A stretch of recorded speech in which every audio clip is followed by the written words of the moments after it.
আসসালামু আলাইকুম রহমতুল্লাহ বারকাত। আমার সকাল দিনই পাইবেলা আল্লাহ রাসুল সাল্লাল্লাহু বলছেন, আসলে মিজানের পাল্লা সবচেয়ে ভারী হবে খুলুকুল আখলাক, অর্থাৎ উত্তম চরিত্র। মিজানের পাল্লা সবচেয়ে বেশি ভারী হবে উত্তম চরিত্র। এখন উত্তম চরিত্র বলতে কি বোঝায়? উত্তম চরিত্র বলতে বোঝানো হয়েছে এখানে আল্লাহ রাসুল সাল্লাম বুঝিয়েছেন সদাচরণ, যার হাত মুখ থেকে সবাই নিরাপদ, যার হাত এবং মুখ থেকে সবাই নিরাপদ, সে উত্তম চরিত্রের অধিকারী। উত্তম চরিত্র বলতে বোঝানো হয়েছে সদাচরণ, উত্তম আচরণ, যে কথা দিয়ে কাউকে কষ্ট দেয় না, যে হাত দিকে কাউকে ইচ্ছা অনিচ্ছা কাউকে আঘাত করে না, তার ব্যাপারে বলা হয়েছে এখানে সদাচরণ অর্থাৎ সম্মান।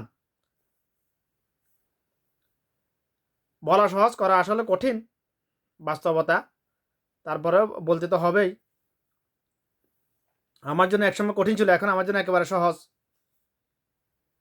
এখন আমার জন্য সহজ করে দিয়েছে আল্লাহ পাক। আজ থেকে 1 মাস আগে আমার মিথ্যা কথা শোনার সাথে সাথে মেজাজ গরম হয়ে যেত, এখন আর হয় না। যেহেতু চারিদিকে মুনাফিকের সরাসরি, এখন আর মেজাজ গরম হয়ে লাভ নাই। যার হাত আর মুখ থেকে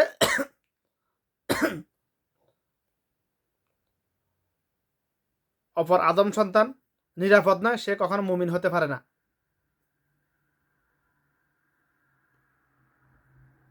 এটা আল্লাহ রাসূল সাল্লাল্লাহু আলাইহি ওয়াসাল্লাম হাদিসে বলে গেছে। কথা একটাও আমার কথা না, বাংলায় বলতেছি এতটুকু পার্থক্য শুধু। তো যাই হোক, আপনি সদাচরণ করে যান মানুষের সাথে। করা কঠিন হলেও চেষ্টা করে যাইতে হবে আমাদেরকে।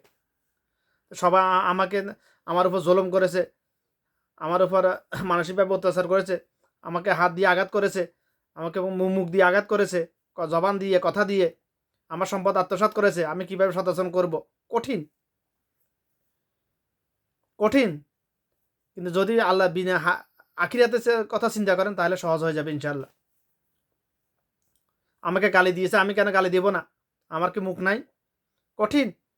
যদি আখিরাতে বিনিময় পাইতে চান, যদি আল্লাহর কাছ থেকে হাসানা পেতে চান ইনশাআল্লাহ, তাহলে সহজ হয়ে যাবে। যে আমার আখিরাত দরকার। আফসোসের বিষয়, আমরা আখিরাতের কথা বলতে গেলে তো মানুষ এখন মারার জন্য উঠে পড়ে লাগে। দুনিয়ার লাভের কথা বলতে বলেন,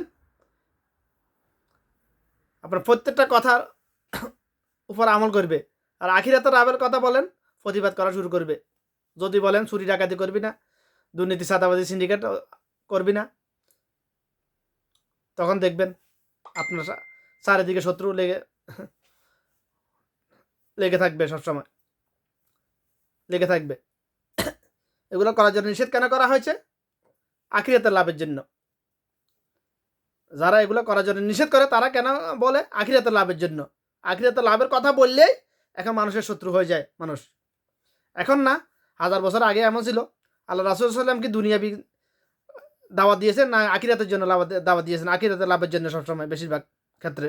দুনিয়াও শিখিয়ে গেছেন, দুনিয়াতে রিজিকের জন্য কাজ করতে হবে। কতদিন একজন মানুষ কতদিন দুনিয়াতে বেঁচে থাকবে এটা তো জানে না।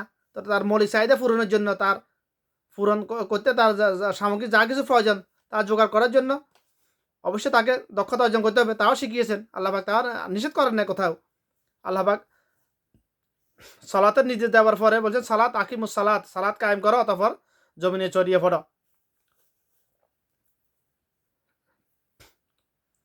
তো আমার বিষয় হলো উত্তম চরিত্র।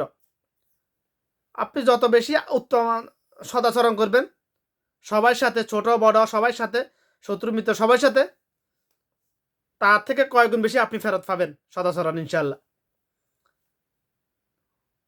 সামনে হোক, পিছে পশ্চাতে হোক, আপনি তার থেকে কয়েক গুণ বেশি সদাচরণ ফেরত পাবেন। অবশ্যই ফেরত পাবেন, এটা 100%।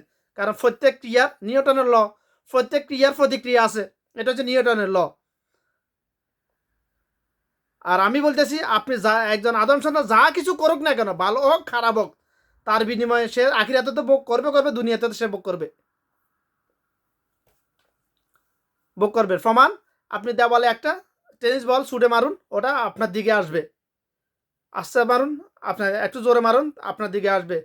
যদি আপনি স্পিড কন্ট্রোলের বাইরে নিক্ষেপ করুন, তাহলে আপনি ওটা আর ক্যাচ করে করতে পারবেন না। তখন আপনার শরীরে যে কোনো জায়গায় ওটা আঘাত করবে, অর্থাৎ ওটা আপনার দিকে ছুটে আসবে। দেওয়ালে একটা টেনিস বল নিক্ষেপ করলে ওটা যে নিক্ষেপ করে তার দিকে ফেরত আসে। অর্থাৎ এবার আপনি যে কোনো কাজ, আপনি সদ আচরণ করুন, অসৎ আচরণ করুন, আপনি যাই করবেন ওটার প্রতিক্রিয়া আপনার দিকে ফেরত আসবেই আসবে। বিন্দুমাত্র কোনো সন্দেহ নাই এখানে। বুঝে আসলেও আসবে এটা, আপনার বুঝে না আসলে এটা আসবে, আসবে। আপনি দান সৎকার করলেন বিনিময় আল্লাহর কাছে পাওয়ার আশায়, কি হলো, লোক দেখানো, মানুষকে দেখানোর জন্য যেটাই করুন, মানুষকে দেখানোর জন্য। কেন কারা দান সৎকার করে? যারা নির্বাচিত হবে, নির্বাচনে দাঁড়াবে, বিভিন্ন সামাজিক বিভিন্ন সংগঠনে পদের জন্য, পদের লোভ লালসা আছে, তারা লোক দেখানো কাজ করে। আর যারা বিনিময় আল্লাহর কাছ থেকে পাওয়ার আশা, মানুষকে যেহেতু কান দিছে, আল্লাহ পাক শুনবে, চোখ দিছে, দেখবে, এটা তো স্বাভাবিক। কিন্তু নিয়ত করতে হবে কলবে, এই আল্লাহ আমি যা করতেছি মানুষ যে দেখবে আমার কিছু যা আসে না, মানুষ দেখবে, বলবে, শুনবে, আমি বিনিময়ে তোমার কাছ থেকে পাওয়ার আশায় আমি করতেছি এই কাজটা। আগে নিয়তটা সহিযুদ্ধ করতে হবে। ইন্নামাল আমাল বিনিয়াত। আমার প্রসঙ্গ বিয়ে নিয়ত নিয়ে নয়, প্রসঙ্গ হলো সদাচরণ। আপনি সদাচরণ করতে থাকুন, করে যান। আপনার আপনার সাথে যত অসৎ আচরণ করুন না কেন, কষ্ট কন্ট্রোল করা কষ্ট হবেই, তবে কন্ট্রোল করতে পারলেই তো আপনি কামিয়াব দুনিয়া আখিরাতে। প্রত্যেক অ্যাকশনের রিয়াকশন আছে।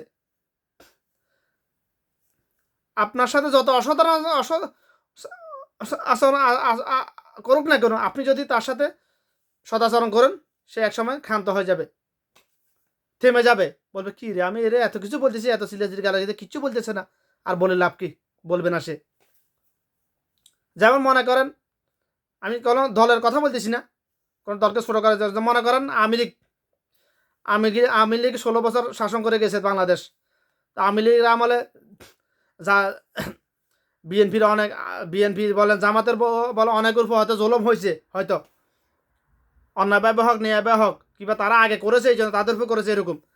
এখন যাদের উপর জুলুম করেছে মনে করে, এখন তো আওয়ামী লীগ নাই, ক্ষমতায় নাই, এখন বিএনপি জামাতে যারা এখন মাঠে আছে, যাদের উপর জুলুম হয়েছিল, তারা যদি আওয়ামী লীগের উপর বর্তমানে অ্যাট দ্য প্রেজেন্ট টাইম জুলুম না করে, তাদেরকে না দৌড়ায়, তো আগামীতে আওয়ামী লীগ যদি যখন যদি ক্ষমতা আসে, আওয়ামী লীগ আর দৌড়াবে না, কাউকে দৌড়াবে না। কারণ প্রত্যেক ক্রিয়ার প্রতিক্রিয়া আছে। আপনি যদি প্রতিক্রিয়া করেন, ওটা প্রতিক্রিয়া পাবেন। আপনি যদি কোনো ক্রিয়াই না করেন, কাজ না করেন, ওটা প্রতিক্রিয়া আসবে না আপনার ফেরত, আপনার কাছে। আপনি যদি কোনো ভালো কাজ করেন, ওটা ফলাফল আপনি পাবেন। যদি কোনো খারাপ কাজ করেন, আপনি ওটা ফলাফল পাবেন। আপনি কোনো খারাপ কাজ করলেন না, ভালো কাজ করে গেলেন, তো আপনি ওটার রেজাল্ট আপনার অবশ্যই ভালো হবে। কারণ আল্লাহ পাক বলছে, আমি কখনো বান্দার উপর জুলুম করি না। বান্দা নিজের উপর নিজে কৃতকর্মের দ্বারা জুলুম করে। এখন কোনো এক সময় বিএনপির ওরা, জামাতের ওরা, আওয়ামী লীগকে এরা দৌড়াইছে, ইয়া করছে, এই জন্য ওরা দৌড়াইছে। তো এখন অ্যাট দ্য প্রেজেন্ট টাইম আপনারা কাউকে দৌড়াইয়েন না। তো আগামীতে আওয়ামী লীগ তো আর ইন্ডিয়া থেকে আসে নাই, পাকিস্তান থেকে আসে নাই। যারা আওয়ামী লীগ করে, তো তারা তো ক্ষমতা আসবে ইনশাল্লাহ, আন্তর্জাতিক স্বীকৃতিপ্রাপ্ত দল যেহেতু। তো আপনারা এবার তাদেরকে দৌড়াইয়েন না, হয়রানি করিয়েন না, তারা আগামীতে আপনাদেরকে আর হয়রানি করবে না। এটাই বাস্তব।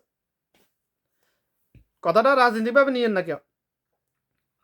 আমার রাজনীতি কোনো উদ্দেশ্য হয় না, উদ্দেশ্যই নাই আমার। বাংলাদেশের রাজনীতি বলতে কিছুই না, আসলে রাজনীতি কারবো এটাই জানে না বাংলাদেশের মানুষ। তো কিসের রাজনীতি আবার? রাজনীতি বলতে তো, রাজনীতি করতে তো বাদ দিনে সম্পদ লাগে, নিজের হক হালালি টাকা লাগে রাজনীতি করতে। হক হালালি টাকা কয়জনের কাছে আছে? রাজনীতি বাংলাদেশে তো, বা বাংলাদেশের রাজনীতি হলো, রাজনীতি শব্দটাকে ব্যবসায়িক সাইনবোর্ড হিসেবে ব্যবহার করা। তো যাই হোক, প্রসঙ্গ হলো আমার সদাচরণ।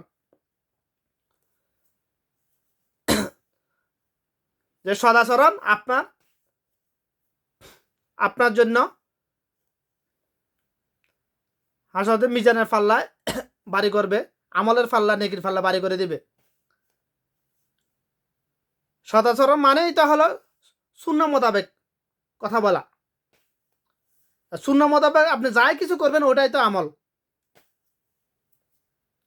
আপনি মানুষের সাথে মিষ্টি নরম সুরে হাসি মুখে কথা বলুন, সুন্নাহ। মুস্কি হেসে হেসে কথা বলা সুন্নাহ, আল্লাহ রাসূল সাল্লাল্লাহু আলাইহি ওয়াসাল্লামের সুন্নাহ। যে সুন্নাহটা এটা একে মরে গেছে, এটাকে যদি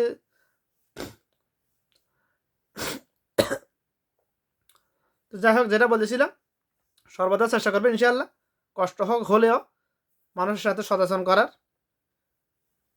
ক্রিয়া যেহেতু আছে, প্রতিক্রিয়াও থাকবে, প্রত্যেক ক্রিয়ার প্রতিক্রিয়া থাকবেই, প্রত্যেক অ্যাকশনের রিয়েকশন থাকবে। অ্যাকশন যতই করুক রিয়েকশন করবেন না, তা অতপর দেখবেন এক সময় আপনার সাথে আর কেউ অ্যাকশন করবে না, আপনার দিকে আর কোনো অ্যাকশন ফিরে আসবে না যদি আপনি রিয়াকশন না করেন। আল্লাহ পাক কথাগুলো আমাকে এমন সবাইকে